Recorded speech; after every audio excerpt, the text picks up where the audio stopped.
भागवत महापुराण की जय। कृष्ण कन्हैया लाल की जय। राधा रानी की जय। भगवान श्री कृष्ण के सभी भक्तों को राधे राधे। जय श्री कृष्ण। आज मैं आपको सुनाऊंगी भागवत महापुराण में चतुर्थ स्कंद में 14वां अध्याय राजा वेन की दुष्चरित्रता का वर्णन। श्री मैत्रेय जी ने कहा, विदुर जी, जब भृगु आदि मुनियों ने देखा कि महाराज अंग नहीं मिल पा रहे हैं, तब उन्होंने सुनीता की सहमति से मंत्रियों के सहमत ना होने पर भी वेन को ही राजा बना दिया। वेन बड़ा कठोर शासक था। उसके भय से चोर डाकू जहां तहां जा छिपे। राज सिंहासन पर बैठकर वेन अत्यंत अहंकारी और बेलगाम हो गया।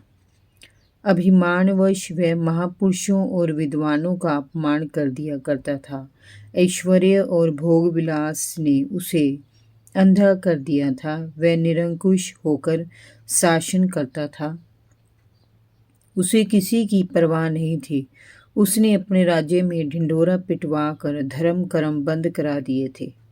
दुष्ट वेन के ऐसे अत्याचारों को देखकर सारे ऋषि मुनि एकत्र हुए और परस्पर विचार विमर्श करने लगे।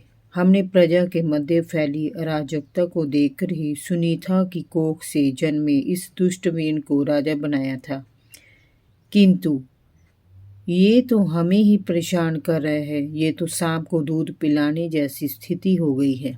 प्रजा में भय फैल गया और सुख शांति नष्ट हो गई है। हमने जानबूझकर ही वेन को राजा बनाया है। यदि समझाने पर भी ये नहीं समझता है तो हम अपने तेज से इसे भस्म कर देंगे। विदुर जी, ऐसा विचार करके मुनि लोग राजा वेन के पास गए और उसे समझाने लगे। राजन, हम चाहते हैं कि आपकी श्री आयु, बल और कीर्ति दिन दूनी रात चौगुनी उन्नति करे। जो मनुष्य मन, वाणी, शरीर और बुद्धि से धर्म का आचरण करता है, उसे स्वर्ग लोक का सुख प्राप्त होता है। यदि वह अपने लक्ष्य को निष्काम भक्ति से प्राप्त करने का प्रयास करता है, तब वह भक्ति उसे अनंत मोक्ष के पद पर पहुंचा देती है। अंत वीरवर, आपके कारण प्रजा के लिए कल्याणकारी धर्म का विनाश नहीं होना चाहिए। धर्म के नष्ट हो जाने से राजा का ऐश्वर्य भी नष्ट हो जाता है। जो राजा न्यायपूर्वक प्रजा की सब तरह से रक्षा करता है, वह इस लोक और परलोक दोनों में सुख पाता है। जिस राज्य में वर्णाश्रम धर्म का पालन करने वाले लोग यज्ञ पुरुष भगवान श्री हरि की आराधना करते हैं, भगवान उससे प्रसन्न रहते हैं, क्योंकि वे ही सारे विश्व की आत्मा और जीवों के रक्षक हैं। राजन, भगवान श्री हरि समस्त लोकों के नियंता हैं। इसीलिए आपके देशवासी आपकी उन्नति के लिए अनेक प्रकार के यज्ञों से भगवान की पूजा करते हैं। आपको भी उनके अनुकूल आचरण करना चाहिए। आपको यज्ञों तथा धर्मानुष्ठानों को बंद करके देवताओं का तिरस्कार नहीं करना चाहिए। वेन ने उनसे कहा, तुम लोग बड़े मूर्ख हो। तुम अधर्म को ही धर्म मानते हो। जो तुम्हें जीविका देता है, तुम्हारी आवश्यकताओं की पूर्ति करता है, उस राजा को छोड़कर तुम न जाने किस भगवान की पूजा करते हो। तुम्हें तो मेरी पूजा करनी चाहिए। जो लोग अपनी मूर्खता से परमेश्वर स्वरूप राजा की उपासना नहीं करते, वे अपने राजा का अनादर करते हैं। उन्हें ना तो इस लोक में सुख मिलता है और ना परलोक में।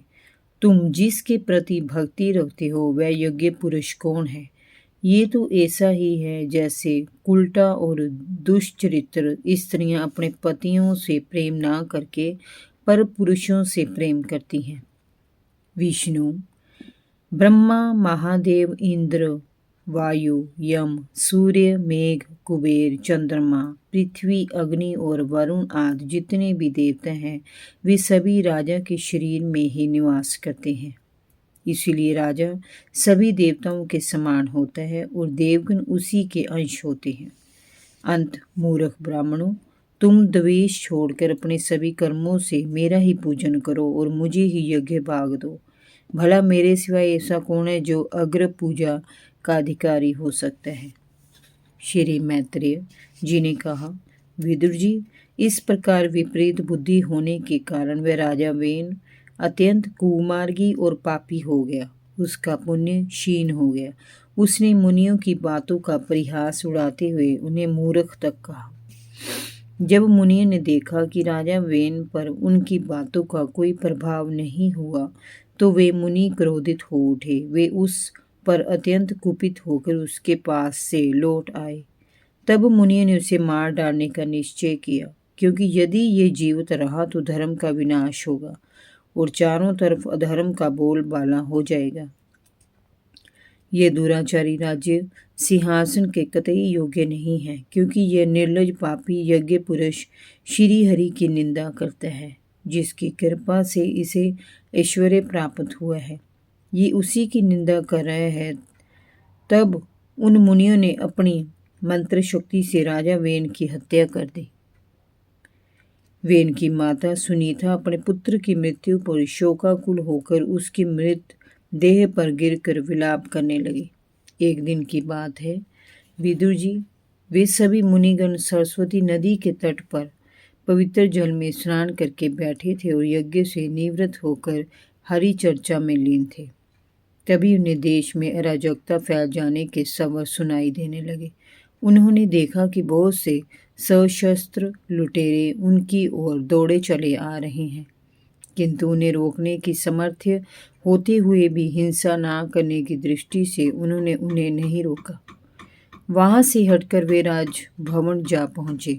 वहां उन्होंने बड़े जोर से मृत राजा वेन की जांघ को मथा तो उससे एक बौना पुत्र उत्पन्न हुआ। उसका रंग कोए के समान काला था। उसके सभी अंग छोटे थे। उसके जबड़े बड़े थे और टांगे छोटी थी। नाक चपटी थी, नेत्र लाल थे और केश तांबे के रंग के थे। उसने बड़ी दीनता से मुनियों से पूछा, मैं क्या करूं? मुनियों ने कहा, बैठ जा। उसे उन्होंने निषाद कहा।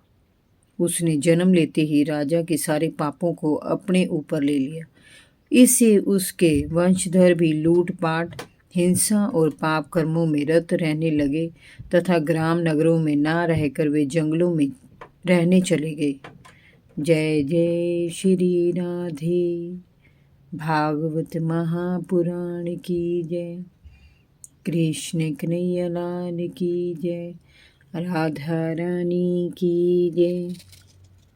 भगवान श्री कृष्ण के सभी भक्तों को राधे राधे। जय श्री कृष्ण।